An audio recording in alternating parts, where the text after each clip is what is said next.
morning Ukraine's government is in the midst of a purge. That is because of this scandal in the Defense Ministry. Several senior officials, including the Deputy Defense Minister, have resigned. President Zelensky, elected on a pledge to crack down on corruption, removed a number of key government figures accused of misusing their positions for their own gain. Informasi baru keluar tentang betapa korupnya Ukraina. Beberapa media memberitakan proses pembersihan skandal korupsi di Kementerian Pertahanan Ukraina. These days, corruption in Ukraine is all over the news. He was the president of Georgia, then a governor in Ukraine, and now he's in jail. Are allegations of corruption that stretch all the way back to Panama. Sejak Rusia menginvasi Ukraina pada Februari 2022, Amerika telah mengirim hampir $100 miliar bantuan ke Ukraina, lebih dari yang diberikan Amerika kepada militer Afghanistan selama 20 tahun. Sayangnya tidak semua uang itu sampai kepada orang-orang yang benar-benar membutuhkannya. Ukraina menjadi salah satu negara paling korup di Eropa, sehingga uang bantuan tersebut berakhir di tangan oligarki Ukraina. Ukraina telah menghabiskan miliaran dana Amerika untuk banyak hal, selain pertahanan dan ekonomi. Namun tidak ada yang diizinkan untuk membicarakan hal ini. Dan inilah korupsi gila yang terjadi saat ini di Ukraina. Sebelum perang di Ukraina dimulai, berita banyak berbicara tentang betapa korup dan terbelakangnya Ukraina. Selain itu, akhir-akhir ini korupsi di Ukraina ada di mana-mana.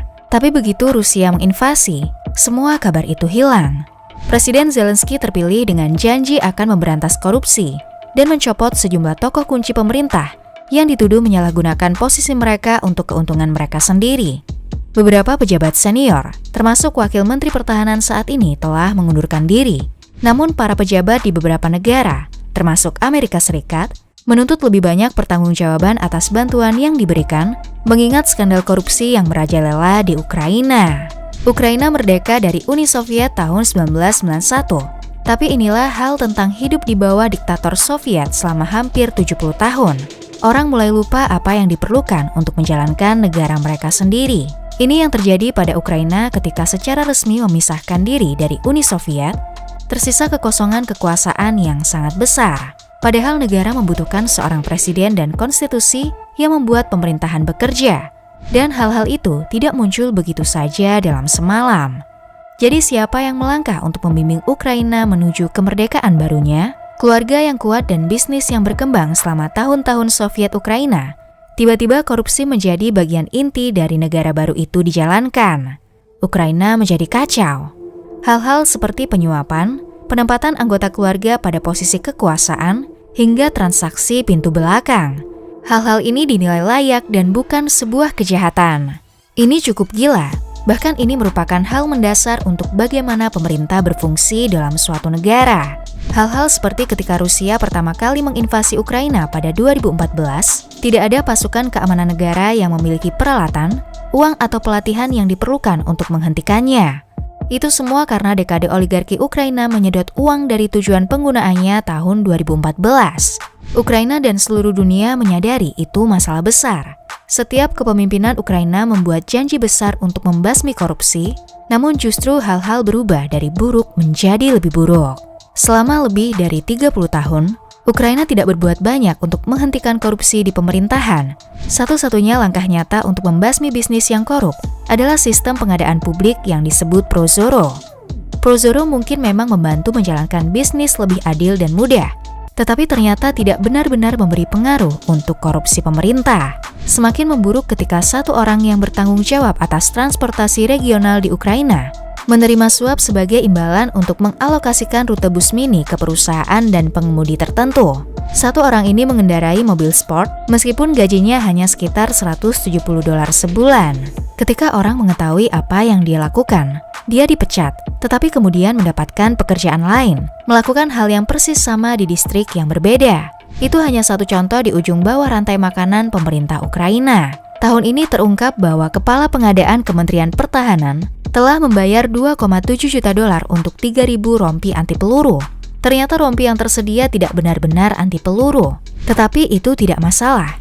Pejabat itu telah mendapat uang dari rompi anti peluru yang asli, lalu membeli yang lebih murah dan mengantongi selisih dari pembelian rompi.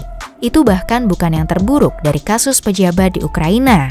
Pemerintah menerima suap hampir $400.000 untuk membeli generator yang sangat mahal. Ini terjadi saat warga sipil Ukraina mengalami pemadaman listrik yang berkepanjangan di tengah serangan Rusia yang melumpuhkan infrastruktur energi negara itu. Sementara itu, Kementerian Pertahanan menandatangani kontrak untuk memasok makanan dengan 2 hingga 3 kali lipat dari harga biasanya. Ini hanyalah beberapa contoh yang kita ketahui dan bagaimana para kroni Ukraina ini menikmati semua uang Amerika yang mereka dapatkan. Mereka menggunakan mobil yang seharusnya untuk tujuan kemanusiaan.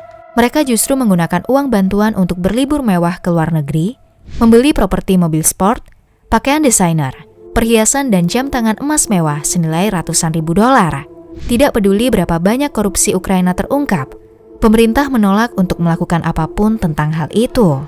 Presiden Biden menyebut perang dengan kutipan, pertempuran antara demokrasi dan otokrasi, antara kebebasan dan represi, antara tatanan berbasis aturan dan yang diatur oleh kutipan brute force. Dan pada kenyataannya Amerika memiliki banyak motif tersembunyi lainnya untuk mendukung Ukraina. Itu adalah alasan yang tepat untuk menggulingkan Putin dan waktu yang tepat untuk menjauhkan Eropa dari gas alam Rusia dan meminta mereka beralih ke gas alam Amerika, seperti yang diakui oleh mantan Menteri Luar Negeri Amerika Serikat, Condoleezza Rice. Itu juga cara yang bagus untuk menguji kemampuan Amerika untuk memobilisasi peralatan militer untuk perang. Itu sangat menguntungkan kompleks industri militer. Setelah itu masih banyak alasan lainnya. Karena semua alasan inilah, Amerika perlu melakukan apapun untuk mempertahankan penampilan Ukraina sebagai korban yang tidak bersalah, sehingga Amerika harus terus mengirimkan bantuan uang. Aktivis anti korupsi Ukraina telah menggali kotoran yang coba disembunyikan oleh pemerintah. Para aktivis mempertaruhkan segalanya untuk menerbitkan laporan tentang korupsi, meskipun mereka tahu mengkritik pemerintah Ukraina selama masa perang dapat membuat mereka dalam masalah nyata. Dan sejauh ini upaya mereka telah membuahkan hasil dalam beberapa bulan terakhir. Pejabat terpenting Ukraina telah mengundurkan diri, atau Zelensky harus memecat mereka atas tuduhan korupsi. Tujuan akhir Amerika jelas. Amerika ingin membuka Ukraina untuk bisnis, sehingga perusahaan Amerika dapat masuk dan menyedot negara kering seperti yang telah dilakukan Amerika dengan negara lain berkali-kali.